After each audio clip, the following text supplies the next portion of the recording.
آج ہم ایک ایسی نظم پر بات کر رہے ہیں جو اپنے اندر ایک پوری دنیا رکھتی ہے، علامہ اقبال کی ابلیس کی مجلس شورا۔ جی بالکل، یہ 1936 میں لکھی گئی نظم بذات خود بہت اہم ہے۔ اور اس کا خیال وہ تو بہت ہی منفرد ہے، یعنی شیطان ابلیس اپنے مشیروں کے ساتھ بیٹھا دنیا کے حالات پر، نظاموں پر بات کر رہا ہے۔ دراصل یہ صرف نظم نہیں، یہ ایک طرح کا ڈرامائی مکالمہ ہے نا، جی جس میں 20ویں صدی کے جو بڑے بڑے سیاسی سماجی نظریات تھے ان کو پرکھا گیا ہے۔ صحیح۔ تو ہمارے پاس آج کیا ہے اس پر بات کرنے کے لیے؟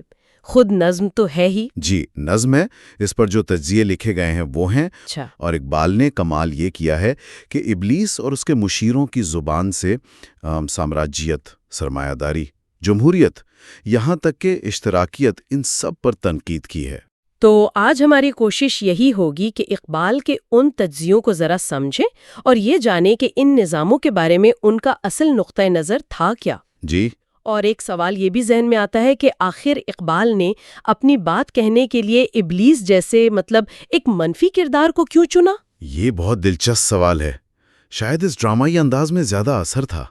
آئیے دیکھتے ہیں اس مجلس میں ہوتا کیا ہے۔ نظم شروع ہوتی ہے ابلیس کے خطبے سے۔ ہاں، وہ جو اپنا ابتدائی خطاب کرتا ہے اور اپنی کامیابیوں پر بڑا فخر محسوس کر رہا ہے۔ جی، اور لہجہ دیکھیں کیسا فاتحانہ ہے۔ وہ کہتا ہے کہ مغربی قوموں کو یہ عالمی تسلط کا راستہ، ملوکیت کا، سامراجیت کا خواب، یہ اسی نے دکھایا ہے۔ شعر ہے نا، میں نے دکھلایا فرنگی کو ملوکیت کا خواب۔ اور پھر مذہب پر بھی بات کرتا ہے۔ ہاں، کہتا ہے کہ مذہب کے جو ظاہری ادارے تھے، مسجد، مندر، کلیسا، ان سب کا اثر، ان کا رعب وہ ختم کر دیا۔ میں نے توڑا مسجد و دیر و کلیسا کا فسو۔ یہاں فسوں توڑنے سے کیا مراد ہے؟ صرف ادارے کمزور کیے یا؟ مطلب یہ کہ مذہب کو معاشرتی اور سیاسی زندگی سے نکال باہر کر دیا، اس کا وہ اثر نہیں رہنے دیا جو پہلے تھا۔ تو کیا اقبال صرف ظاہری شکل کی بات کر رہے ہیں، یا وہ ابلیس کی زبان سے یہ کہلوا رہے ہیں کہ مذہب کی روح ہی نکال دی گئی ہے؟ بہت اچھا سوال ہے۔ اشارہ بالکل اسی طرف ہے کہ مذہب صرف رسموں تک رہ گیا ہے، اس کی جو اصل روح تھی، سماجی انصاف والی، روحانی ترقی والی، وہ نہیں رہی۔ اچھا۔ اسی لیے تو ابلیس اگلا دعویٰ کرتا ہے کہ طبقاتی فرق کو اور پکا کر دیا، غریبوں کو سمجھایا کہ بھائی یہ تمہاری تقدیر ہے، اسی پر شاکر رہو۔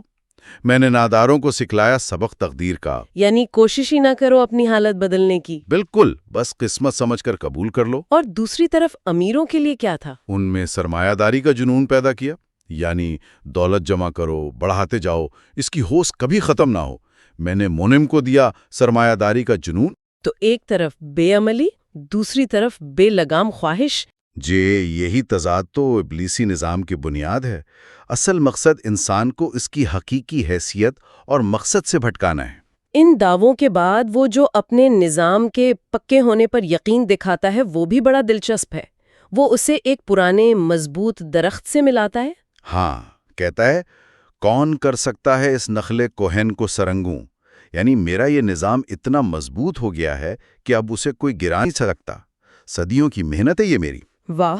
پھر اس کا پہلا مشیر آتا ہے اور ابلیس کی ہاں میں حامل آتا ہے۔ کہتا ہے کہ جی حضوری، آپ کا نظام واقعی بہت مضبوط ہے۔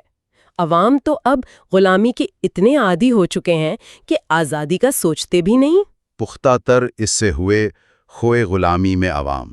یہاں خوئے غلامی کا مطلب کیا صرف سیاسی غلامی ہے یا کچھ اور بھی؟ نہیں، یہ صرف سیاسی نہیں، یہ ذہنی غلامی ہے، فکری ہے، ثقافتی ہے۔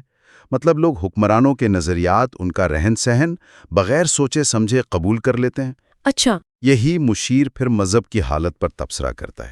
کہتا ہے لوگ حج، نماز، طواف یہ سب کرتے تو ہیں، لیکن جو مومن کی اصل طاقت تھی، اس کی ایمانی سمجھ، اس کی عمل کی تلوار، وہ کند ہو گئی ہے۔ کند ہو کر رہ گئی مومن کی تیغ بے نیام۔ بے نیام تلوار۔ یعنی دین صرف رسم رہ گیا، طاقت نہیں رہا۔ بالکل، طاقت اور عمل کا ذریعہ نہیں رہا۔ اور جو مذہبی طبقہ ہے، صوفی، ملا، ان کا کیا ذکر ہے؟ پہلا مشیر انہیں بھی وقت کے نظام کا، ملوکیت کا، حکمرانوں کا غلام کہتا ہے۔ صوفی و ملا ملوکیت کے بندے ہیں تمام۔ یعنی وہ بھی نظام کا حصہ بن گئے؟ جی، یہ تو بہت ہی مایوس کن تصویر ہے۔ لیکن پھر بات بدلتی ہے جب دوسرا مشیر جمہوریت کا سوال اٹھاتا ہے۔ ہاں، وہ پوچھتا ہے کہ یہ جو عوام کی حکمرانی کا شور مچا ہے، یہ ہمارے لیے اچھا ہے یا برا، خطرہ ہے یا کوئی نئی چال؟ خیر ہے سلطانی جمہور کا غوغا کہ شر۔ تو اس کا کیا جواب ملتا ہے؟ پہلا مشیر فوراً کہتا ہے، گھبرانے کی بات نہیں، یہ جمہوریت تو پرانی بادشاہت ہی ہے، ملوکیت ہی ہے، بس اوپر جمہوریت کا پردہ ڈال دیا ہے۔ جو ملوکیت کا ایک پردہ ہو، کیا اس سے خطرہ؟ اچھا، بلکہ تن سے کہتا ہے کہ یہ جمہوری لباس تو ہم نے خود بادشاہت کو پہنایا ہے، ہم نے خود شاہی کو پہنایا ہے جمہوری لباس۔ تو اقبال یہاں جمہوریت کے مغربی تصور پر سخت تنقید کر رہے ہیں۔ کیا وہ جمہوریت کو ہی برا سمجھتے ہیں یا اس کے مغربی ماڈل کو؟ یہ اہم نقطہ ہے۔ اقبال جمہوریت کی روح کے خلاف نہیں لگتے، مطلب عوام کی رائے کا احترام۔ وہ تنقید کر رہے ہیں اس مغربی لبرل ڈیموکریسی پر جو ان کے خیال میں سرمایہ دارانہ اور سامراجی مقاصد چھپانے کا ایک طریقہ ہے۔ اچھا، اسی لیے وہ پہلے مشیر سے کہلواتے ہیں کہ اس جمہوریت کا چہرہ تو بڑا روشن ہے، بڑا اچھا لگتا ہے، مگر اندر سے یہ چنگیز خان سے بھی زیادہ تاریک ہے۔ چہرہ روشن، اندروں چنگیز سے تاریک تر۔ یعنی اصل طاقت عوام کے پاس نہیں؟ جی نہیں، وہ کہتے ہیں اصل طاقت سرمایہ داروں کے پاس ہے، بین الاقوامی طاقتوں کے پاس ہے۔ جمہوریت کے اس تجزیے کے بعد بات ایک نئے خطرے کی طرف جاتی ہے، کمیونزم، مارکسزم۔ تیسرا مشیر اس کا ذکر کرتا ہے۔ جی، وہ کارل مارکس کی طرف اشارہ کرتا ہے، اسے اس یہودی کہتا ہے۔ یہ ظاہر نظریاتی پس منظر میں ہے، نسلی معنوں میں نہیں۔ ٹھیک۔ وہ مارکس کو ایک خاص شخصیت کہتا ہے، موسیٰ جیسا پر تجلی کے بغیر، عیسیٰ جیسا پر سولی کے بغیر، وہ کلیم بے تجلی، وہ مسیح بے سلیب۔ اور پھر کتاب کا ذکر؟ ہاں، کہتا ہے پیغمبر تو نہیں لیکن بغل میں ایک کتاب رکھتا ہے، یعنی داس کیپٹل، جو دنیا بدلنے کا دعویٰ کرتی ہے۔ نیست پیغمبر ولیکن در بغل دارت کتاب۔ اس نظریے سے اصل خطرہ کیا لگ رہا ہے انہیں؟ اصل خطرہ یہ ہے کہ یہ صدیوں پرانے آقا اور غلام کے رشتے کو چیلنج کرتا ہے۔ یہ غریبوں کو، محنت کشوں کو کہتا ہے کہ اٹھو، اپنے آقاؤں کے خیموں کی رسیاں کاٹ دو۔ توڑ دیے بندوں نے آقاؤں کے خیموں کی تناب۔ یعنی طبقاتی نظام کے لیے خطرہ۔ جی، یہ مشیر سمجھتا ہے کہ یہ تو دنیا کے لیے ایک طرح کا یوم حساب ہے، پرانے نظام ختم ہو جائیں گے۔ تو اس چیلنج کا جواب کیا سوچا جا رہا ہے؟ کوئی توڑ؟ چوتھا مشیر فوراً ایک متبادل لاتا ہے، فاشزم۔ مسولینی کی اٹلی کا حوالہ دے کر کہتا ہے کہ ہم نے اس کا توڑ بھی نکال دیا ہے۔ ہم نے روم کی پرانی سلطنت کے وارثوں کو، یعنی آل سیزر کو، پھر سے سیزر بننے کا، عالمی طاقت بننے کا خواب دکھا دیا ہے۔ آل سیزر کو دکھایا ہم نے، پھر سیزر کا خواب؟ اچھا، یعنی فاشزم کو کمیونزم کے مقابلے میں کھڑا کر دیا۔ بالکل، ایک نظام کو دوسرے سے لڑانے کی وہی پرانی ابلیسی چال۔ لیکن کیا سب مشیر مطمئن ہیں اس سے؟ پانچواں مشیر کو زیادہ ہی گھبرایا ہوا نہیں لگتا۔ آپ نے صحیح پہچانا، پانچواں مشیر ابلیس کی طاقت کو تو مانتا ہے، لیکن اسے مغربی طاقتوں، افرنگ کے ساحروں کا پورا بھروسہ نہیں۔ اس کا اصل ڈر وہی مارکسزم ہے۔ وہ اسے مزدک سے ملاتا ہے؟ جی، کہتا ہے وہ یہودی فتنہ گر، وہ روح مزدک کبروز۔ مزدک وہ پرانے ایران کا مسلح تھا نا، جس نے برابری اور دولت کی تقسیم کی بات کی تھی، جسے کچل دیا گیا تھا۔ تو یہ اسے اسی کی نئی شکل سمجھ رہا ہے۔ اور وہ عوام کے شعور پر بھی پریشان ہے۔ کہتا ہے عام لوگ، کوے، اب شاہین سے مقابلہ کرنے لگے ہیں۔ ہاں، زاغ دشتی ہو رہا ہے ہم سر شاہین و چرغ، یعنی عام آدمی اب خاص لوگوں کے برابر آنے کی سوچ رہا ہے۔ تو اس کی سب سے بڑی فکر کیا ہے؟ اس کی سب سے بڑی فکر یہ ہے کہ وہ دنیا جس کی بنیاد صرف ابلیس کے کنٹرول پر ہے، وہ اب الٹ پلٹ ہونے والی ہے۔ میرے آقا، وہ جہاں زیر و زبر ہونے کو ہے، جس جہاں کا ہے فقط تیری سیادت پر مدار۔ وہ سمجھتا ہے کمیونسٹ انقلاب صرف معیشت نہیں، پورے عالمی نظام کو ہلا دے گا۔ یہاں یہ بات اہم ہے کہ اقبال ان نظاموں کو ابلیسی نظر سے دکھا رہے ہیں۔ بالکل، ان کی اچھائیاں برائیاں اپنی جگہ، لیکن ابلیس اور اس کے مشیر ان سے کیا خطرہ محسوس کرتے ہیں، یہ دکھایا جا رہا ہے۔ تو مشیروں کی یہ ساری باتیں سننے کے بعد ابلیس اپنا آخری خطاب کرتا ہے، جو نظم کا کلائمیکس ہے۔ جی، اور یہی حصہ اقبال کے پیغام کا اصل نچوڑ ہے۔ ابلیس پہلے تو ان دنیاوی خطروں کو، جیسے کمیونزم، زیادہ لفٹ نہیں کراتا۔ وہ کہتا ہے یہ سب میرے کنٹرول میں ہے۔ ہاں، بڑے غرور سے کہتا ہے یہ دنیا تو میرے ہاتھ میں ہے مرے دست تصرف میں جہان رنگ و بو۔ وہ دوسری جنگ عظیم کا اشارہ بھی دیتا ہے کہ جب چاہوں گا یورپ کو لڑا دوں گا۔ اور اپنی مغربی تہذیب کے بارے میں بھی بڑا یقین ہے اسے۔ جی، کہتا ہے جو اسے نازک شیشے کا کارخانہ سمجھتے ہیں وہ بے وقوف ہیں، توڑ کر تو دیکھیں اسے۔ کارگاہ شیشہ جو ناداں سمجھتا ہے اسے توڑ کر دیکھے تو اس تہذیب کے جام و ثبوت، مطلب یہ بہت مضبوط ہے۔ اور کمیونسٹوں کے بارے میں کیا رائے ہے اس کی؟ انہیں تو حقارت سے کہتا ہے کوچا گرد، آوارہ، پریشان روزگار، بدحال، آشفتہ مغز، الجھا ہوا ذہن۔ دلیل یہ دیتا ہے کہ کمیونزم انسان کی فطرت کی خرابیوں کا علاج نہیں کر سکتا۔ جو گریباں فطرت نے خود چاک کیے ہیں وہ مزدوقی منطق کی سوئی سے نہیں سے جا سکتے، مزدوقی منطق کی سوزن سے نہیں ہوتے رفو۔ تو اگر کمیونزم یا فاشزم اصل خطرہ نہیں تو پھر ابلیس کو اصل ڈر کس چیز کا ہے؟ یہاں نظم کا رخ ایک دم بدلتا ہے۔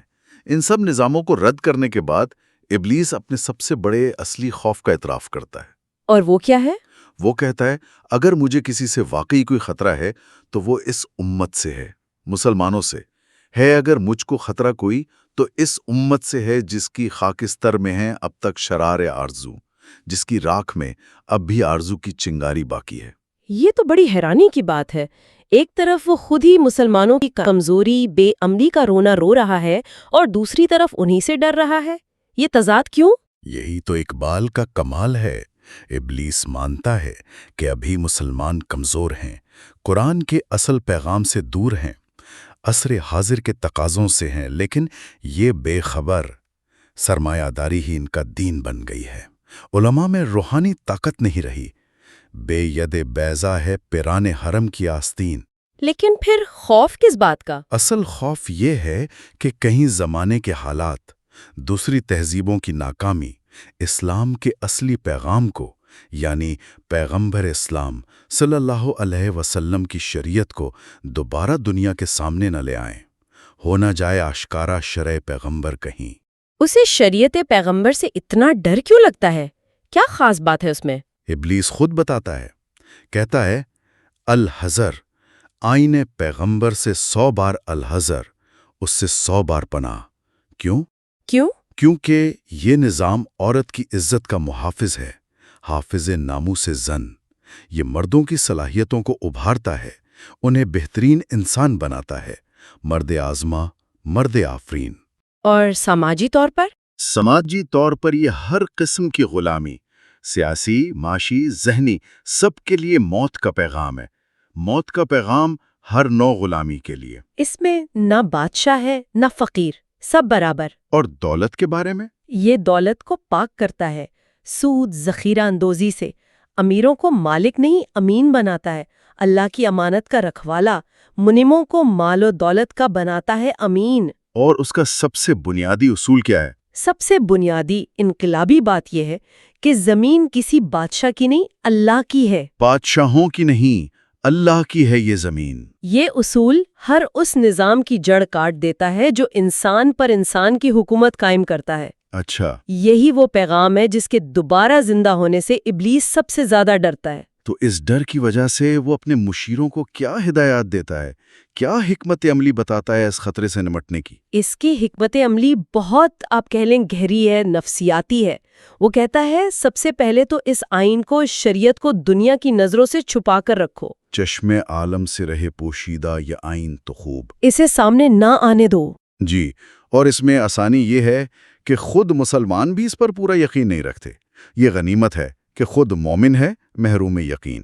اور یہ یقین کی کمی کیسے قائم رکھی جائے؟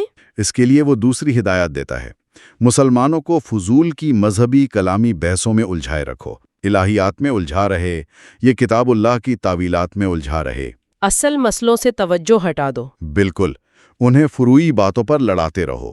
اقبال میں مثالیں دی ہیں ان بحثوں کی؟ جی ہاں، ابلیس گنواتا ہے، بحث کرو عیسیٰ زندہ ہیں یا وفات پا گئے، اللہ کی صفات ذات کا حصہ ہیں یا الگ، قرآن کے الفاظ مخلوق ہیں یا قدیم، آنے والا مسیح کون ہوگا۔ اوہو، اقبال ان بحثوں کو طنزاً کہتے ہیں الہیات کے ترشے ہوئے لات و منات، یعنی علم کلام کے وہ بت جو اصل دین کی روح سے خالی ہیں اور امت کو بانٹتے ہیں۔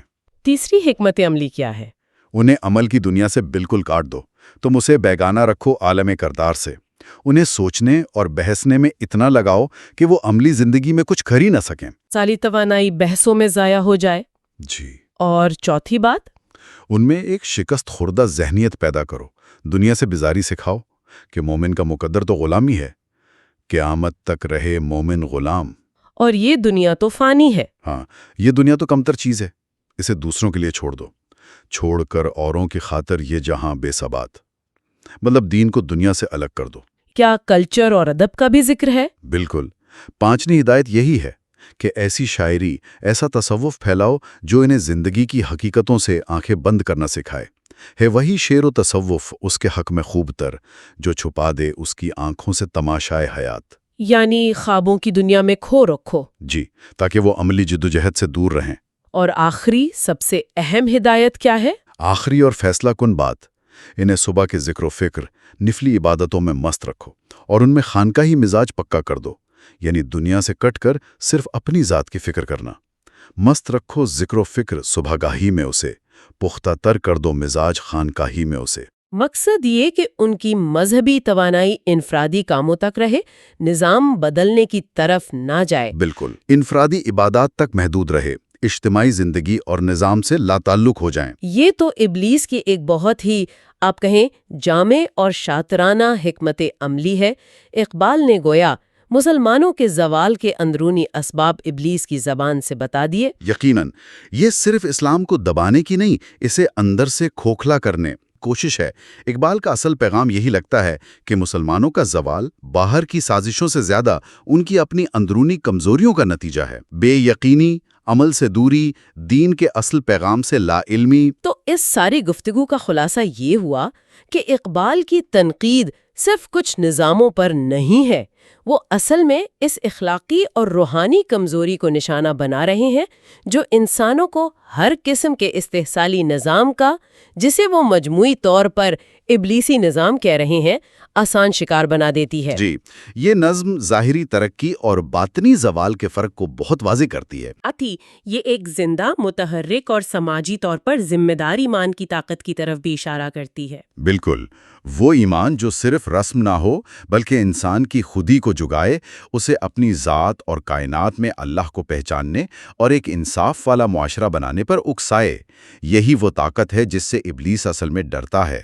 تو آج کے سننے والوں کے لیے ہم یہ سوال چھوڑ جاتے ہیں کہ ابلیس نے جن فضول بحثوں اور عمل سے دوری کی حکمت عملیوں کا ذکر کیا، کیا آج کی دنیا میں، خاص طور پر اس انفارمیشن اوورلوڈ اور سوشل میڈیا کے زمانے میں، ہمیں ان کی نئی شکلیں نظر آتی ہیں؟ جی، وہ کون سے الہیات کے نئے لاتوں اور منات ہیں جو آج ہمیں اصل مسئلوں سے غافل کیے ہوئے ہیں؟